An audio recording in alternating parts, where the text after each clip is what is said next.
¿Qué tal, comunidad Gema? Bienvenidos a otra clase de fisiología renal. Mi nombre es Alan Fegar y en este video vamos a estar hablando acerca de cómo es la regulación de la absorción del sodio. Comencemos. Volviendo a mencionar la importancia de la reabsorción de sodio a nivel de los túbulos renales, pasemos a ver cómo es que el mismo está íntimamente vinculado con el consumo renal de oxígeno. Nosotros sabemos que el riñón consume aproximadamente el 25% de todo el volumen minuto circulante. Es decir, aproximadamente un cuarto o un quinto de todo el volumen de sangre circulante va a pasar al riñón. Y esto es así, no solo porque tiene que filtrar un montón de sustancias, sino también porque necesita un aporte enorme de oxígeno, ya que el riñón está filtrando aproximadamente 1 kilogramo de sal todos los días y únicamente está excretando unos 140 miliequivalentes por día. Con lo cual, para poder reabsorber toda esa cantidad de sodio, necesita obviamente de sus transportadores que consumen mucha energía, con lo cual el consumo renal de oxígeno va a tener una relación lineal con el sodio, más precisamente con su reabsorción. Es decir, a mayor reabsorción voy a tener un mayor consumo de oxígeno, ya que los transportadores van a tener que trabajar mucho más y va a haber mucho más consumo de ATP, con lo cual esas células van a tener que aumentar su metabolismo oxidativo. Veamos el siguiente gráfico. Fíjense cómo en este gráfico, que es de consumo de oxígeno en función de la reabsorción de sodio, conforme más aumenta la cantidad de sodio que yo reabsorbo a nivel renal, más aumenta el consumo de oxígeno en una relación prácticamente lineal, con lo cual dietas que sean muy altas en sodio van a generar un mayor gasto a nivel renal, mientras que dietas bajas en sodio van a generar un menor consumo de oxígeno a nivel renal. Ya que sabemos todos los segmentos de la nefrona y a través de qué transportadores específicos es que se reabsorbe el sodio, pasemos a hablar acerca de cómo está regulado ese transporte. Y desde ya les voy adelantando que esta regulación en cuanto a la reabsorción o excreción de sodio está íntimamente ligada a la presión arterial,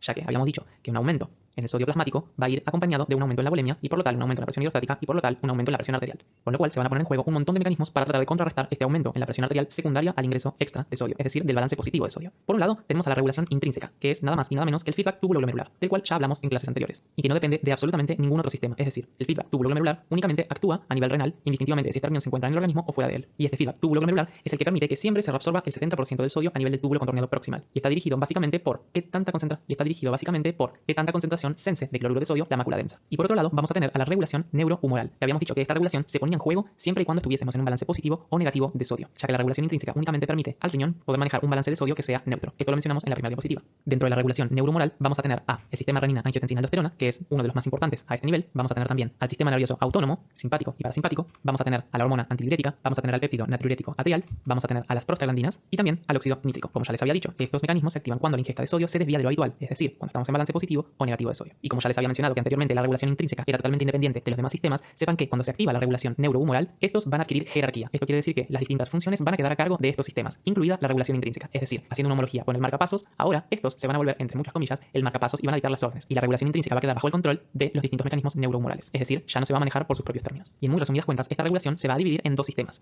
Aquellos que generen vasoconstricción y que sean antidiuréticos, que van a ser el sistema nervioso autónomo simpático, el sistema renina-angiotensina-aldosterona y la hormona antidiurética. Y por otro lado, aquellos que generen vasodilatación y sean natriuréticos, como el péptido natriurético atrial, las prostaglandinas y el óxido nítrico. Vamos a mencionar a grosso modo cómo es que está dada esta regulación, pero no vamos a profundizar tanto en ella en estos momentos, ya que cuando veamos regulación de la presión arterial, esto se va a entender mucho mejor. Pero considero que está bueno que nos empecemos a familiarizar un poco con todo este mecanismo. Veamos el siguiente esquema. El esquema presentado en este cuadro habla de lo que ocurriría si yo me encontrara ante la presencia de una disminución del volumen circulante efectivo, como puede ser, por ejemplo, una hemorragia importante, o también una vasodilatación importante con una caída de la presión arterial, con lo cual habría menos perfusión de sangre a los distintos tejidos. Esta caída va a ser detectada en tres sistemas principales: a través de los riñones, con una caída del BFG que va a desencadenar que haya una mayor absorción de sodio a nivel de los túbulos y que, a nivel de la mácula densa, al recibir menos cloruro de sodio, genere liberación de renina y active el sistema renina-angiotensina-aldosterona, con lo cual va a cambiar la hemodinamia. Vamos a ver más adelante cómo es que lo hace y va a aumentar la retención de sodio, con lo cual contrarrestaría aquella caída en el volumen circulante efectivo, ya que habíamos dicho que un aumento en el sodio genera un aumento en el volumen circulante efectivo, no tanto en la osmolaridad del plasma. Por otro lado, gracias a los distintos vasoreceptores que hay principalmente en el seno carotidio y en el arco carotidio, así como en la aurícula derecha, donde hay también mecanorreceptores, van a generar señales en el cerebro, activando por un lado el sistema nervioso autónomo simpático, que por un lado va a afectar a nivel renal, el aparato subclavicular, aumentando las resistencias en la arteriola aferente y eferente, y por otro lado, en la neurohipófisis, generando un estímulo que culmina en la liberación de hormona antidiurética, que obviamente va a actuar a nivel de los riñones, generando una mayor retención de líquido.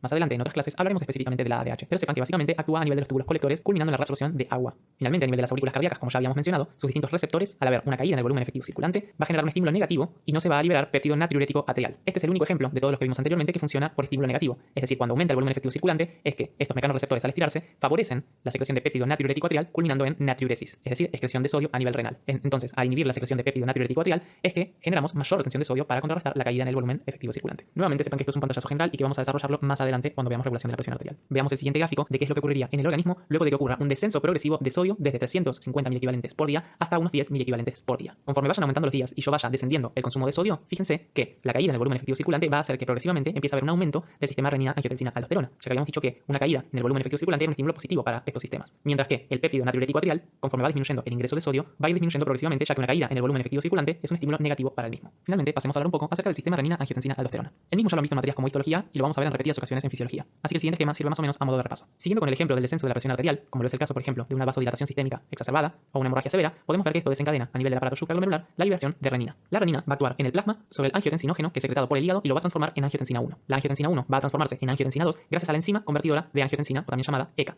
Y les voy adelantando como dato de color que esta enzima es un blanco terapéutico en cuanto a tratamientos para la presión arterial. De hecho, uno de los medicamentos más utilizados en todo el mundo para el manejo de la presión arterial es el enalapril, que el enalapril es un inhibidor de la enzima convertidora de angiotensina. La ECA se va a encontrar a lo largo de todo el endotelio del organismo, principalmente a nivel del pulmón. Una vez formada la angiotensina 2, va a tener, por un lado, aumento de la presión arterial a través de distintos mecanismos que veremos en la siguiente diapositiva, y por otro lado va a estimular a nivel de la glándula suprarrenal la secreción de aldosterona. Que la aldosterona, a grosso modo, va a actuar a nivel renal en los distintos transportadores, principalmente sodio, potasio, ATPasa, pasando el túbulo contorneo proximal, porque sabemos que únicamente son sensibles a la aldosterona los segmentos más distales, generando mayor retención de sal, culminando en un aumento de la presión arterial, que es precisamente el resultado que queríamos obtener para contrarrestar el descenso de la presión arterial. Todo esto nuevamente se verá más adelante con más detalle. Finalmente, entre las distintas funciones que tiene la angiotensina 2, podemos ver por un lado el aumento en la resistencia en las arteriolas aferente y eferente, principalmente a nivel de la arteriola eferente, con lo cual si hay un aumento en la resistencia al flujo a nivel de la arteriola eferente, va a generar que haya un aumento en la presión hidrostática a nivel de este glomérulo, que habíamos dicho que, según las fuerzas de Starling, era profiltrado, aumentando el BFG. Entonces, va a disminuir un poco el flujo sanguíneo renal, pero va a aumentar la fracción de filtración. Esto es resultado de que la potencia vasoconstrictora sea mayor en la arteriola eferente que en la aferente. Por otro lado, esta mayor presión a nivel de la arteriola eferente va a generar que aumente la presión osmótica coloide a nivel de los capilares peritubulares, ya que aumenta la fracción de filtración y las proteínas que pasaron acá van a tener menos líquido y mucha proteína, es decir, van a estar muy concentradas, con lo cual nuevamente a nivel de los capilares peritubulares y por fuerzas de Starling va a generar una mayor absorción desde el intersticio hacia los capilares peritubulares. Esto genera mayor absorción proximal de sodio, menor excreción de sodio y menor excreción de agua. Es decir, gracias a la angiotensina 2 contrarresto la caída en la presión arterial. Todo este segmento de acá abajo lo vamos a ver en mayor medida cuando veamos concentración de la orina, pero básicamente disminuye el flujo de los vasos rectos, es decir, de los capilares peritubulares en las nefronas que sean juxtamedulares, habrá un menor lavado de urea desde el intersticio medular, con lo cual aumenta la concentración de urea y baja la concentración de sodio en el intersticio, y aumenta el gradiente para que haya reabsorción pasiva de cloruro de sodio en la rama ascendente fina de Henle. Esto culmina en una mayor reabsorción de sodio a nivel del ASA. De nuevo les repito, esto se verá con más detalle en clases siguientes. Hasta acá la presente clase. Espero que la misma les haya sido de utilidad y nos vemos en el próximo video.